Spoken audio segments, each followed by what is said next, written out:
Number 10. Boy Jones. What's more intimate than a stalker? Am I right, ladies? If there's one thing women have loved throughout history, it's having every second of their privacy being watched by some creepy man, right? No. I can only imagine it's been worse since the dawn of smartphones and social media. That must be horrible. Well, as it turns out, there were some real creepwads in the Victorian era too. The Boy Jones was a stalker of Queen Victoria who on multiple occasions snuck his way into Buckingham Palace, one time escaping with a pair of the Queen's underwear. What?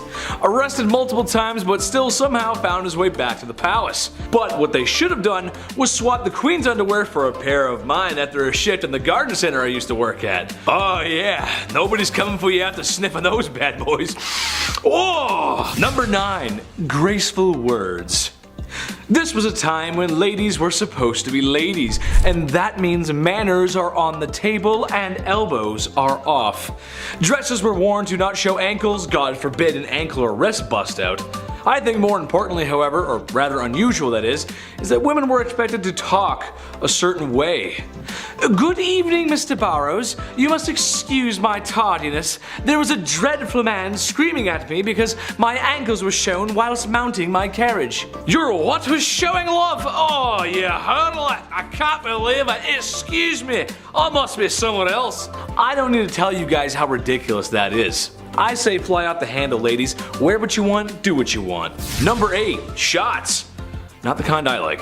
Well, I don't know about you guys, but nothing ruins the mood for me and my lady like being fired upon.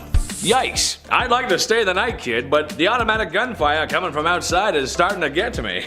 See? All gangster impressions aside, things must have been that way for poor Queen Victoria as she was shot in her carriage in 1840.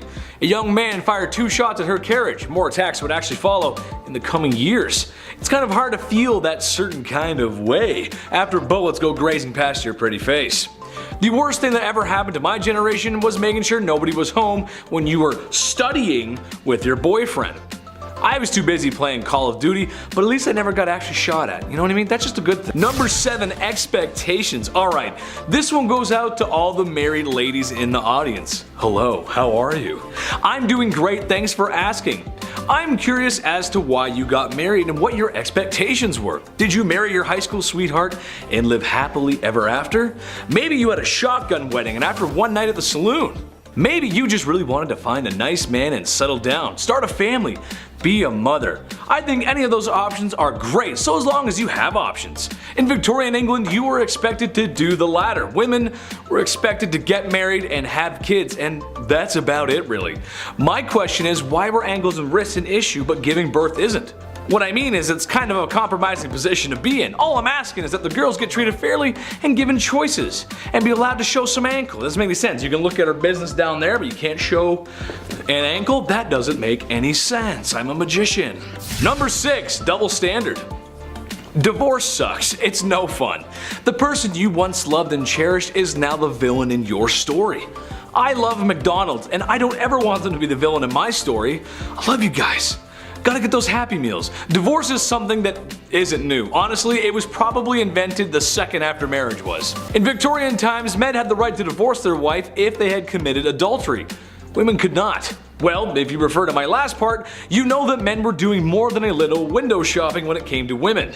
When men left town for business, they would have hired the services of a woman who patrolled the streets at night. No, I'm not talking about Batwoman either. So men can divorce women if they dare to do what they did on a regular basis. Yeah, that's totally fair. That's good. Equal. Absolutely. Yeah. At number 5, no divorce. Nowadays, divorce is quite common. All you have to do is sign a paper and you're done. But back in the Victorian era, before the Matrimonial Causes Act of 1857 allowed divorce, people had to find different ways of getting rid of their spouses. After all, just because there was no divorce doesn't mean that everyone was happy in their marriages. It turns out that in order to solve their problems and get rid of their spouse, people would just sell their wives, either in public or in private sales.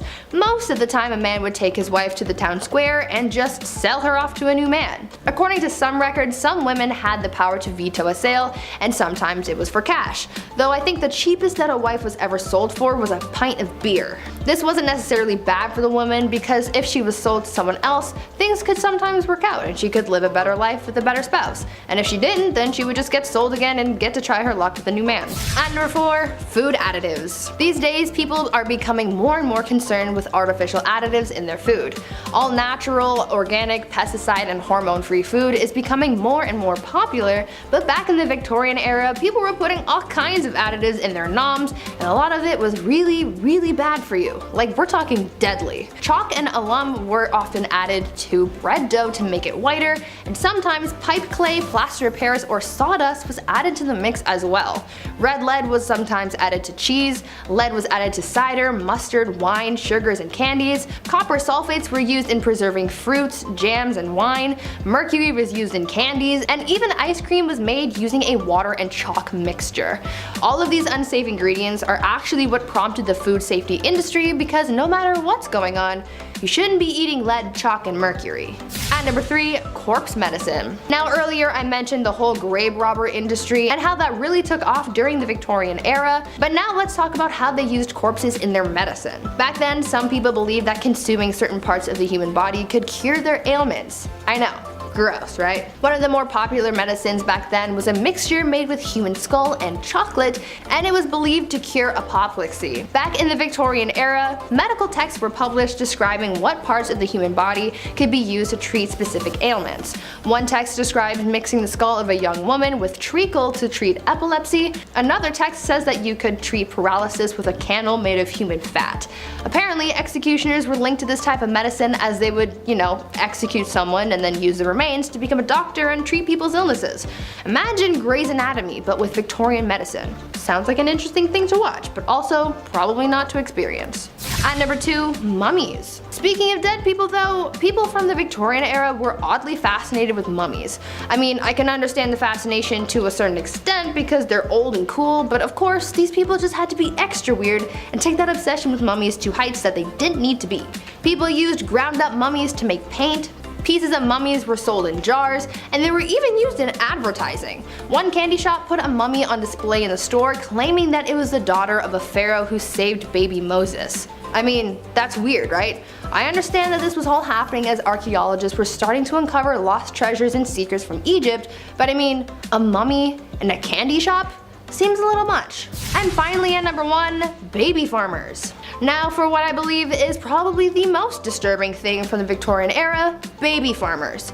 Basically, this was an industry of women who would take unwanted babies and either take care of them, give them to new parents, or unfortunately have them disposed of. One famous case of the darker side of baby farmers comes from a woman named Amelia Dyer. She was known to have charged women a lot of money to take their babies off their hands, but unfortunately the children wouldn't survive Amelia's care. It is believed that Amelia was responsible for the passings of hundreds of babies, making her one of the biggest monsters of the Victorian era. Now before we wrap things up for today, I want you guys to leave a comment down below telling me if you would ever want to take a trip back in time to visit the Victorian era, and if so, what's one thing that you wish you could see? Leave me your thoughts down in the comments. Number 10, bottomless undies. I think I speak for everyone when I say that putting on a clean, fresh pair of underwear is a nice feeling. Gone is the brown underwear that was once white of yesterday, replaced with fresh, loving linen of today. Now, if you're also like me, then you probably have some underwear with holes in it. I'll throw them out eventually. I'll get around to it. Just wear them a few more times first and then I'll get rid of them. But did you know that some ladies' underwear in the Victorian era had no bottoms? Yeah. Part of the many layers of clothing that women were wearing back then, their underwear had no bottoms, which to me is the whole point of wearing bloomers in the first place. You gotta keep your business warm and packed away. I just don't understand what the point of having it all hang out is. That's just stupid. I don't know. Number 9, no razors. There's a joke about the 70s, George W. Bush, and garden hedges here, but I'm gonna let you fill in the blanks. Basically, this is a time in history where you cannot hop in the whip and drive on over to your local hair razor dealership because there ain't no whips and there ain't no CVS, or Shoppers Drug Mart if you're Canadian. Today, you can buy disposable razors pretty much anywhere, and there's multiple models for doing so. When things get hairy, you got options. Women in the Victorian era were not so lucky. They had to go for the natural look. Now, not that there's anything wrong with that, it's just, I feel like a girl's gotta have her options. She gotta be able to, do her own thing. Why not? Number 8. The dirty tames. When you think of Victorian England and the people, there's only really 2 classes, the wealthy and the ones who are broke and sound like they're from Peaky Blinders, love. Yeah, that's right. However, even for women of high esteem with their bottomless undies and lady maidens growing a flush, the streets of Victorian London weren't very bourgeois, to say the least. Muddy dirt roads, thieves, beggars, and a really bad smell. It just didn't smell very nice. Oh, and also a really scary guy, but we'll get to that in part 1. But perhaps the most disgusting was the Thames River, which after years of treating it the same way Brendan Fraser was treated after the Mummy franchise was over, it wasn't a good look. It was full of filth, sewage, garbage, and animal cadavers, so much so that it was said you could walk across the river on top of them. That is no place for a lady to be. Ooh. Number 7. Calf ear appetizers. This one goes out to all the folks who like their steak well done, as this may be too much to stomach. Given the way food was prepped and handled back then, I would agree with most folks that cooking the devil out of your meat was probably just the safer bet. Sucks for me because I like my steak rare as you can make it. Blue, almost, honestly. I love it like that. I am also willing to bet that most of you folks who like your steak well done aren't a big fan of fat and gristle. I also love fat and grizzle.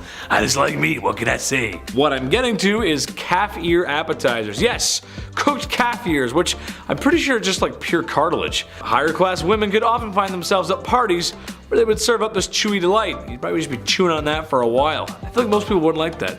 Is Chris a cartilage guy? I don't know, we'll see. Number 6.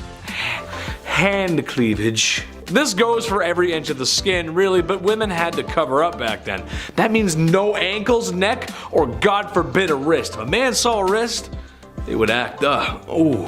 Well, I don't know if they were that down bad, but women of higher esteem wore gloves. There's etiquette to gloves. It was all part of the culture, which means only women with dosh could practice such glove etiquette. I say no woman should have to cover up. She should wear whatever the heck she wants when the heck she wants to. However, with the gloves, I believe there's a separate issue.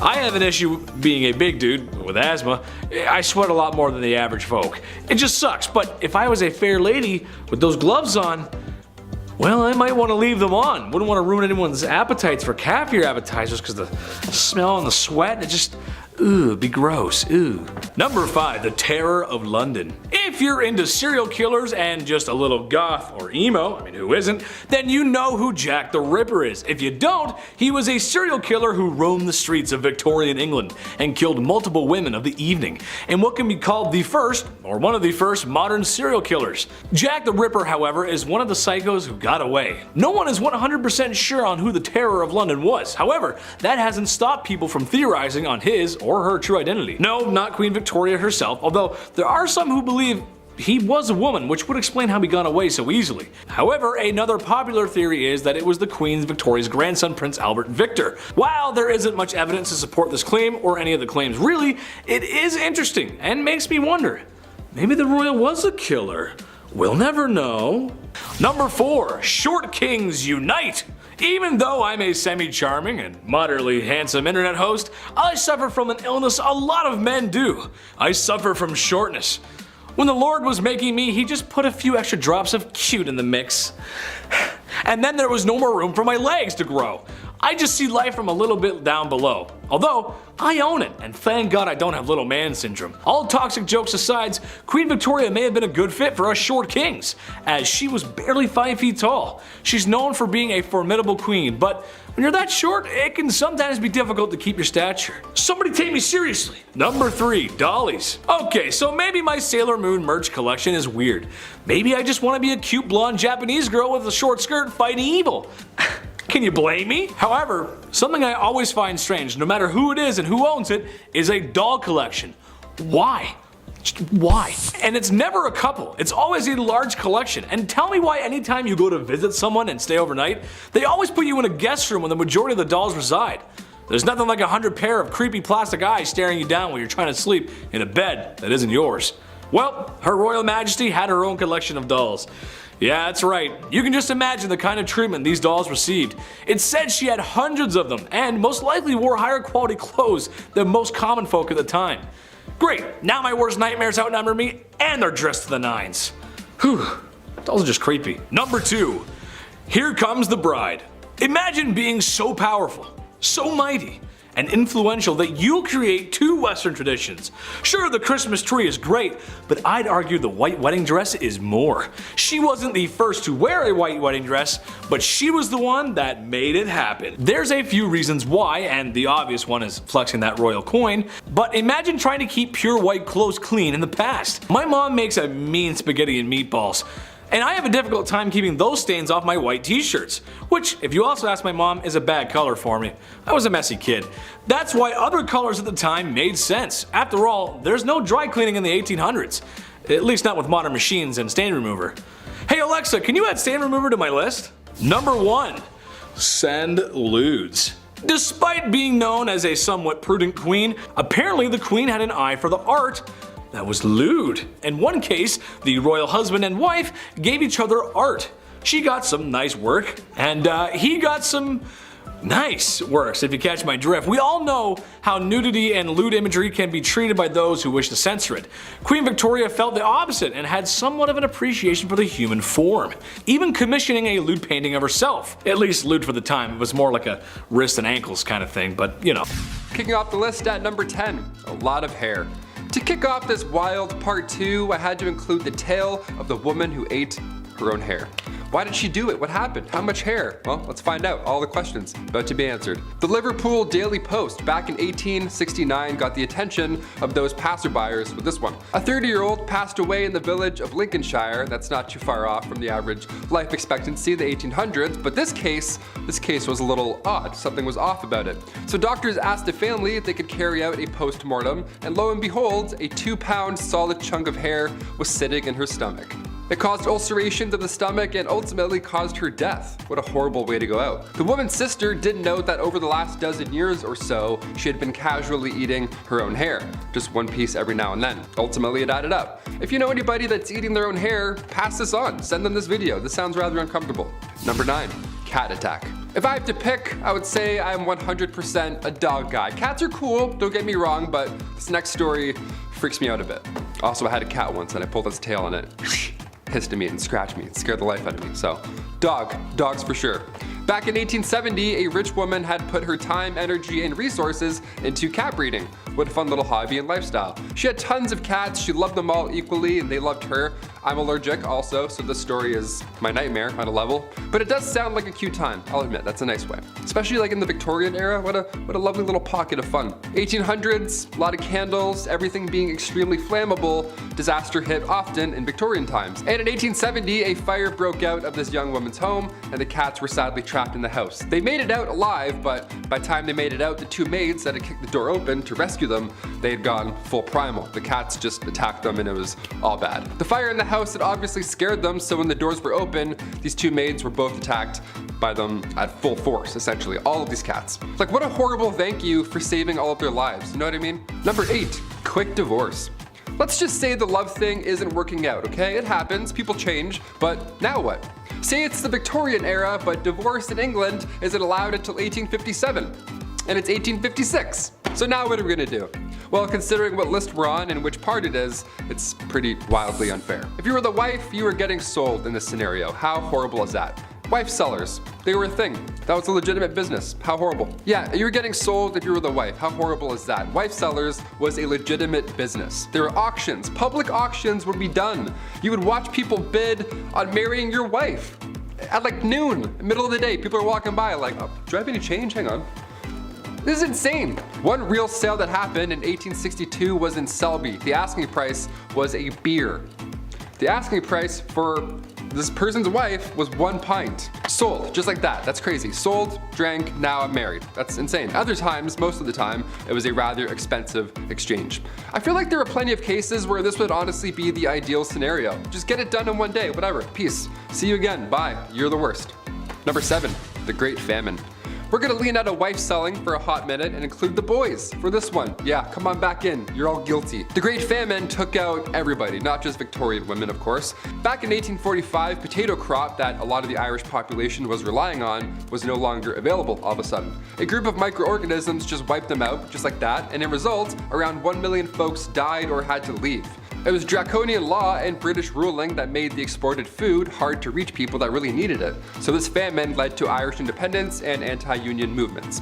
Little fun bit of history I had to include on this one. Number 6, the Brooklyn Theater Stampede. And we're back to absolute horribleness. Here we go. I love the theater. When the pandemic shut down plays, I actually felt pretty sad. I like sitting in full rooms watching a guy in a fake wig monologue about Mozart. Like, that's my ideal Saturday night. That's the best. I don't want that to not be a thing anymore. I love theater. But today we have an obnoxious amount of distractions that can take you out of the experience. Guy's texting fighting his ex-girlfriend 2 rows ahead of me. I'm trying to watch Joseph in the amazing Technicolor Dreamcoat. And I'm like, man, it's not the same anymore. Theater's not the same anymore. Turn off your phone. Throw a tomato at him. It can be distracting. Exit signs can also be pretty distracting. But we need them. We definitely need them. Because in 1876, the Brooklyn Theater caught fire after a single lantern fell over on stage during a performance. This was 1876. Everybody was wearing flammable attire. There aren't emergency exits yet. A fire marshal hadn't come in and counted heads at this point, so it was a disaster. 278 people lost their lives. A monument was put up after the incident. It shook the town. It was absolutely horrible. I read about this and I was like, that's horrible. We got included in. This is a horrible list. Number 5, emo girl. All the forever alone people, raise your hand. Let me hear you roar XD. I like to joke around a lot and say I'm a lawyer, a firefighter, and the cutest guy on the whole wide internet. But if there's one thing I know, it's people. I like people. I love them. I spend a lot of time with them, and after hearing this, I've come to the conclusion that this is where the emo girls come from. I figured it all out. It's down to a science. I'm a scientist now. Do you ever get that feeling in your tummy on Valentine's Day because you know it's going to be another one alone? And you'll be forced to be on your own, and that means sad music and crying in your room. Same, it's Drake's Marvin room for me. Well, single women in Victorian times had similar issues. Since women were expected to marry and have kids, single women who were also forever alone were pitied by society, which I argue is just way worse. No one wants to be pitied. Ugh. Number 4, gold diggers. She take my money when I'm in need. As she travel. Okay, anyway, back to the actual content. Well, not exactly. While today in a place like sunny California, you might see an older man with a woman who's half his age. Maybe he's driving a nice car, or she's got on the very best and latest from Louis Vuitton. Stylish, yeah. Most of us think some thoughts about what we might think is going on there. We can kind of be judgmental sometimes when we see things like that. However, looking through a lens of 2022 to Victorian times might make the women of Victorian times appear to be gold diggers, but in reality, it was because all of their financials were tied to their husbands, legally too. Which, if you can imagine, that system didn't work too well. What if your husband is broke? What if your husband is running amok with sultry lasses on the street corners? Like I said before, no divorce, but even if she could leave him easily, supporting herself afterwards was going to be an issue, especially financially. Number 3, birth factory. Just pump them out. The faster the better. Quantity over quality. Just get them out. The use of birth control, as you can tell, was not a common practice. Anyone who's over the age of 25, ask your grandparents how many brothers and sisters they have. I'm willing to bet it's in the 6 to 8 range. Let me know in the comments below, I'm curious. A trend that would continue for a few decades after. Education is important, and I'll get to that in my next part. Women were simply expected to act this way. Maybe it was the sign of the times since the Industrial Revolution was in full swing. Maybe the factories needed workers, I don't know. Which, in case you didn't know, they used children as employees. Maybe not so nice. Unfortunately, that was when there was an issue, and there were many. They had no HR to go to, and that was the least of their worries, really. Number 2, no school for you. No higher education for women. Banned from going to university. I don't think so, not very nice, no. Honestly, any society that doesn't want half of their population to go to school probably has a few things to work out. It's a boys' club, and they can only go to university so that they can learn to be smarter and be businessmen, so they can earn money and thus have the facilities to court a woman who really doesn't have a choice anyway. Women had jobs, not careers. And they were all the jobs that you can think of. The ones that were too feminine for men. as women were too feeble to participate in a men's job, which is just the most ridiculous thing I've ever heard. I'm happy to say that in 2022, we showed them wrong. Chetty loves everyone. Just remember that, I love everybody. You go, girls. Number 1, strict rules. Okay, so after a night in the bed sheets with the gal that you love, or maybe the one that you found, there's a good chance that 9 months later, a smaller version of you two could be walking around. A byproduct of intimacy, if you will. This was always something I wanted to rant about, but I always found it strange how strict parents and teachers from this time were with their kids. You gotta brush your hair, bed made, and whatever you do, don't ask for more gruel. Please sir, could I have some more? Whatever that Charles Dickens book was, I think it was Oliver Twist. They made us read those books as kids, and I don't know why, because they're kind of boring. From the extreme military code ethics happening at home to the long days in a factory at work, being a kid was tough, man. Earning the punk rock blues of today. I'm just a kid and my life is a nightmare. At number 10, death photography. Has anyone out there looked at really old photos and had that eerie thought that everyone in that photo is dead now? I have. I know it sounds kind of weird, but it's just something that comes to mind sometimes. Back in the Victorian era though, they really had that thought because death photography became a trend at the time. Back then, people were dropping like flies. They dealt with a lot of illnesses like measles, scarlet fever, diphtheria, rubella, typhus, and cholera. Death was all around them, but with the rise of photography, this became a new way of keeping a memento of their loved one who passed away. Before this, they would keep locks of hair and other items from their loved ones, but once they got access to cameras, families started posing with their dead relatives. Literally. Families would often keep the bodies of their dead loved one in the house for days after their passing in order to have that mourning period, but soon they started staging photo shoots with the remains of their relatives, posing them and dressing them up to make it look like they're still alive. Family members would take pictures with the deceased to have one last family portrait before burying their loved one.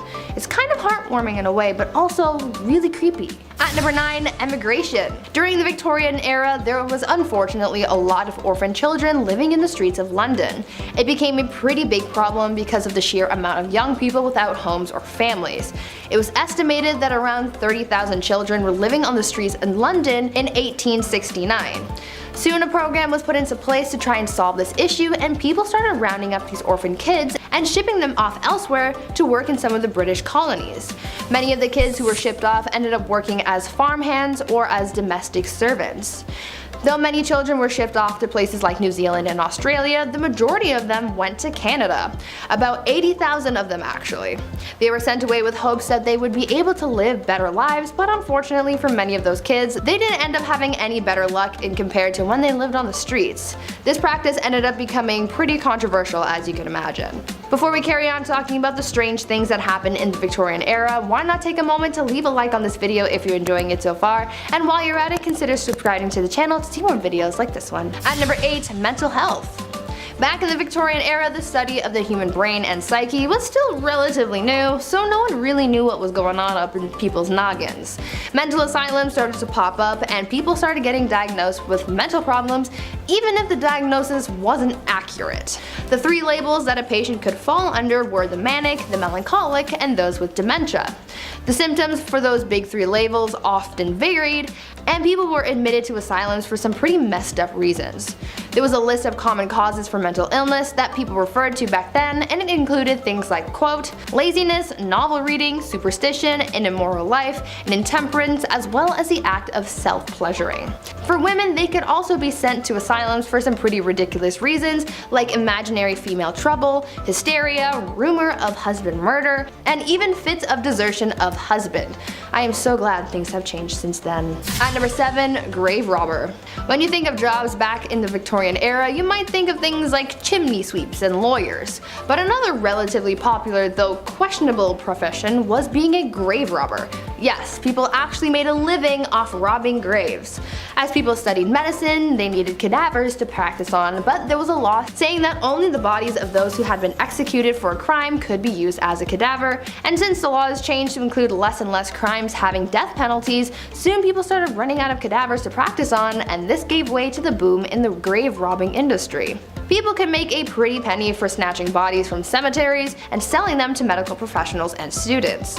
Fresher bodies went for more money, and the grave robbers not only made money off the sale of the cadaver, but they also charged a fee, so they ended up with a little extra cash in their pockets. Eventually, the grave robbing business became such a big problem that cemeteries started installing watchtowers and guards to prevent people from getting away with the dead. At number 6, beauty. I've talked about this before in some past videos, but the Victorian era was famous for its strange beauty practices, so I just had to include it on this list.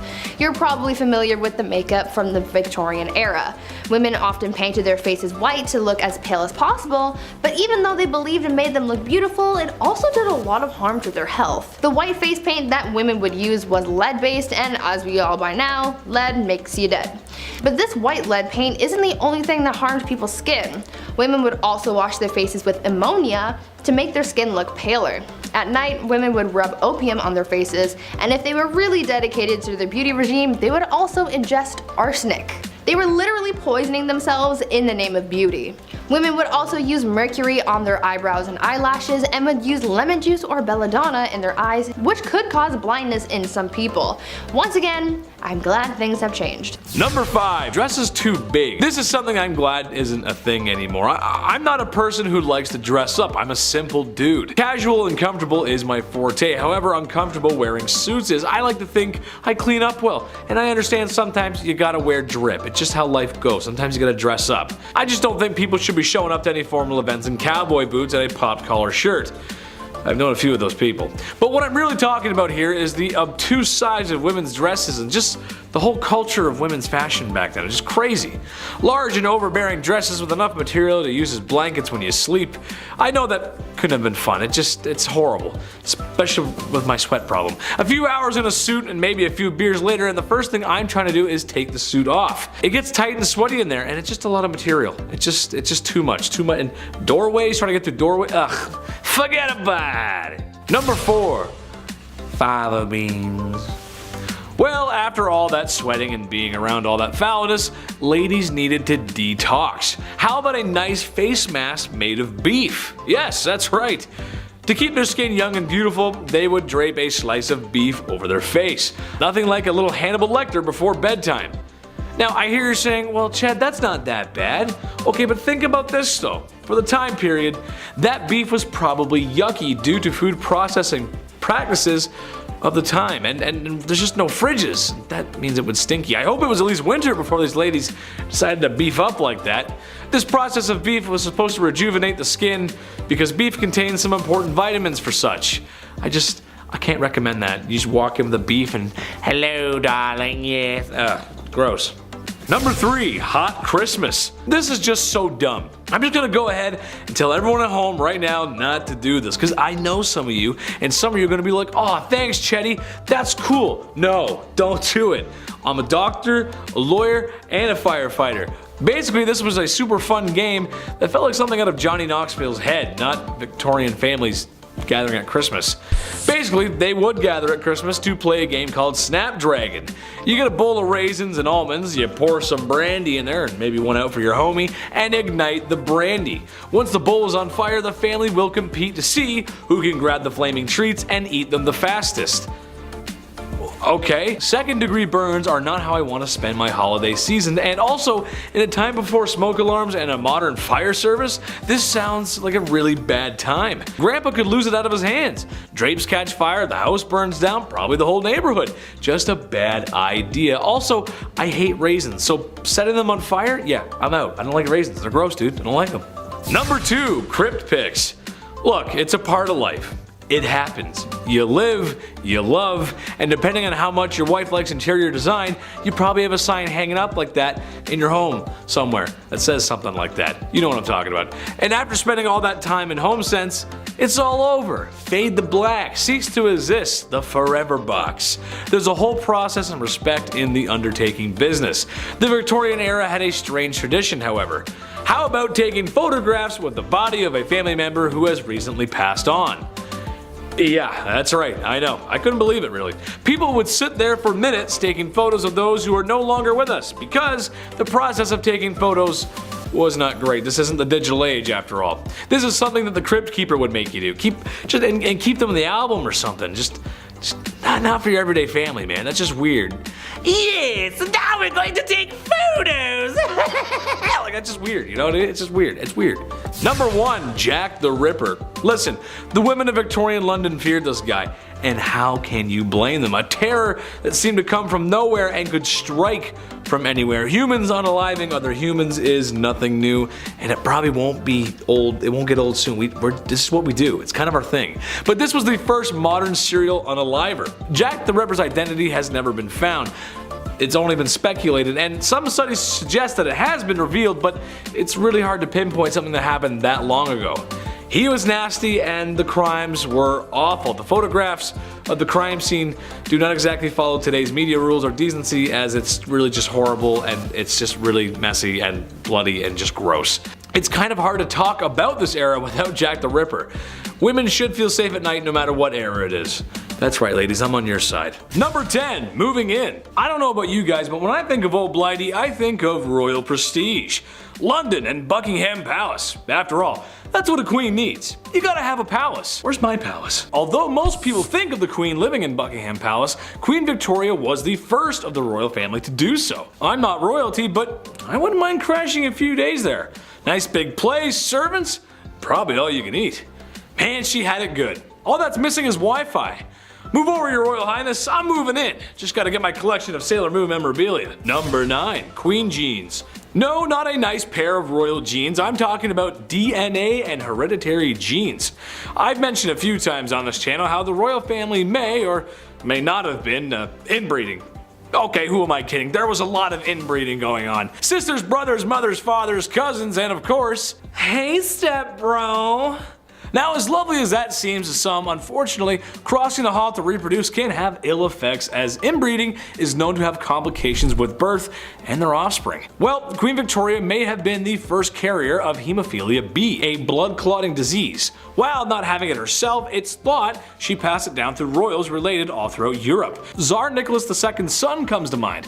However, I feel like if we told the royals why people were contracting certain illnesses, they would still do what they want anyway. So, I'll just close the door. You guys can go ahead and do what you're gonna do. Number 8, breaking tradition. For men in Western culture, it has been a long time of bending the knee to propose to the woman that you love, or so wish to swoon.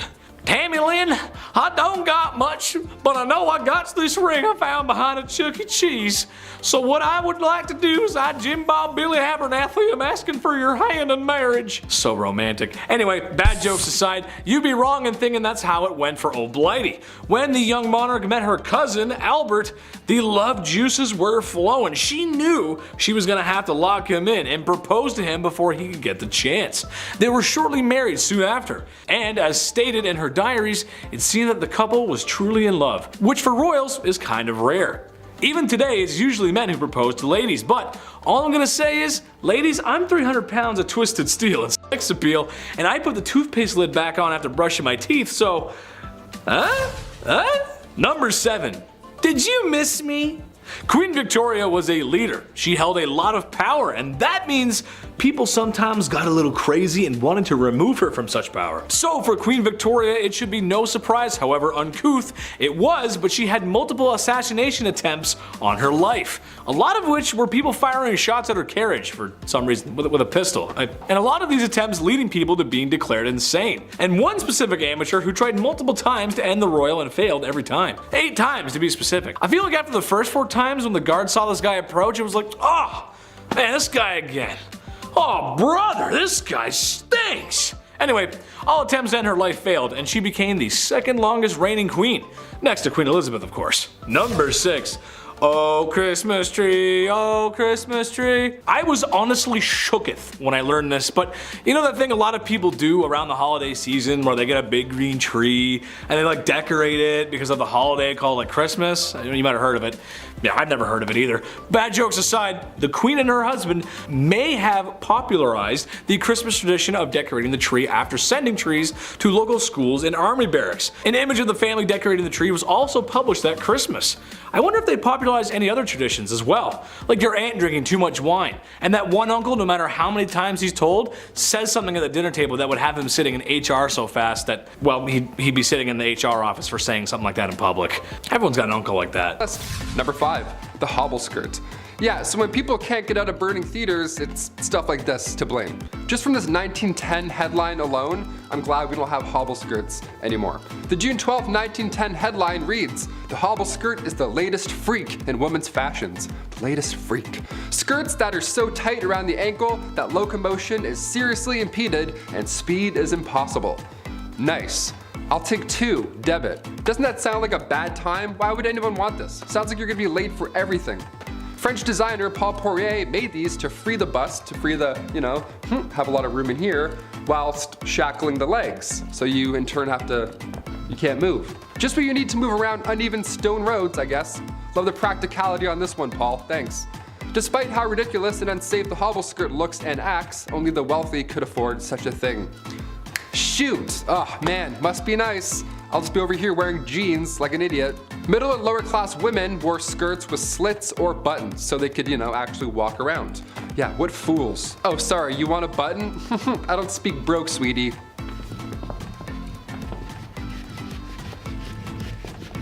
Number 4, lead-based.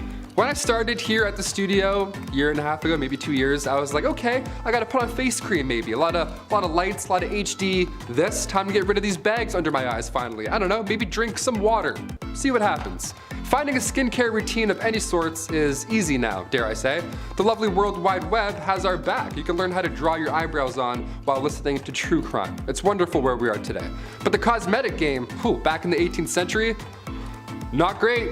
Turns out wasn't that great, not that safe. RuPaul's Drag Race would have been a lethal sport, know what I mean? Back in the 18th century, lead mixed with vinegar was often used to make your face look, more pale. The Victorian look, I guess, gotta have those veins pop out. A splash of sulfur for those freckles. Horrible idea.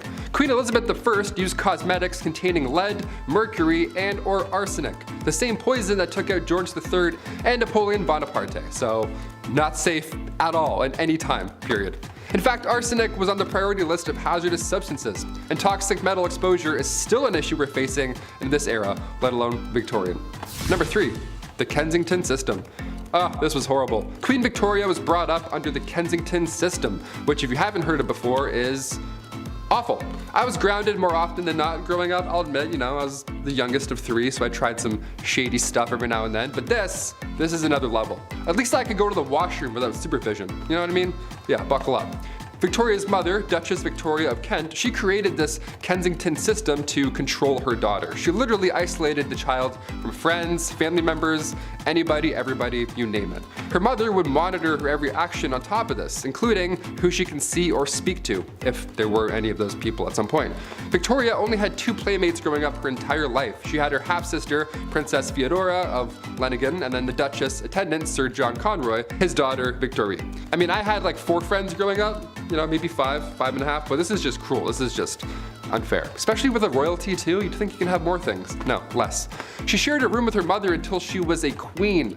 That entire time, she literally couldn't walk down the hallway alone. Victoria has reflected on her childhood, and yeah, in case you're wondering, she hates John Conroy. She referred to him as a demon incarnate, so she's got the words. Number 2, arsenic dresses. If looks could kill, literally. You've heard of arsenic and old lace at some point, but what exactly are we talking about? Back in 1861, a poet by the name of Henry Wadsworth Longfellow, real name, his wife, Fanny, also real name, her dress caught on fire and her burns were so bad that of course she sadly didn't survive. But this was sadly common in Victorian days. Puffy dresses, open candles, as we heard earlier. These dresses back then, they were flammable as is, but some of them were made with literal poison. Some of them had arsenic made to have that like green look, like the real arsenic green look. It wasn't just in clothing either. Back in 1861, an artificial flower maker named Matilda Schurer used green arsenic-laced powder, and her fingernails had turned green, and green foam started coming out of her mouth, and it was just a horrible way to go out. Arsenic is not supposed to be inhaled, let alone worn. Although, yeah, it did look nice for a hot minute. Not worth it. And finally, number 1, Queen Victoria's threats. Being the queen and all, and we're talking about the Victorian era, I figured we'd end with this one. Being the queen and all, a security team is always needed, and during her reign, there were multiple attempts to harm the young queen. The first attack was back in 1840. It was an 18-year-old man named Edward Oxford, and he fired towards the queen's carriage, but obviously and luckily missed. But when Edward was accused of high treason, he was actually found not guilty due to insanity. Then a couple years later, in 1842, it happened again. This time, 2 men fired at her. They were found guilty. In 1849, her carriage was attacked by William Hamilton. In 1850, as the carriage was passing the gates of Buckingham Palace, Robert Pate, a retired soldier, ran up and hit her with his cane. Victoria was okay, thankfully, but of course, she was shook. Then again in 1842, 1849, and 1872, attempt after attempt. But then things got a little worse. If you haven't heard of Boy Jones or anything that happened here, I saved it for last because it's extremely unsettling. A teenager stalked the queen back in 1838 until 1841. Edward Jones, aka Boy Jones. This guy somehow managed to break into Buckingham Palace more than once. It was some Assassin's Creed type stuff. He just knew some back way, he climbed some window or whatever. The guy just knew a route in, so he would break in and would more often than not just hide under the queen's sofa. He would sit on her throne sometimes, and one of the worst things ever, he would go through her drawers and like go through her clothes and stuff. It was creepy. He would steal her clothes until eventually and thankfully he got caught. Of all the things you can do, of all the crimes you want to commit in the Victorian era, you're gonna go hide under a couch for 5 years? Okay, I'm glad he got caught, but just so weird. What a weird ending.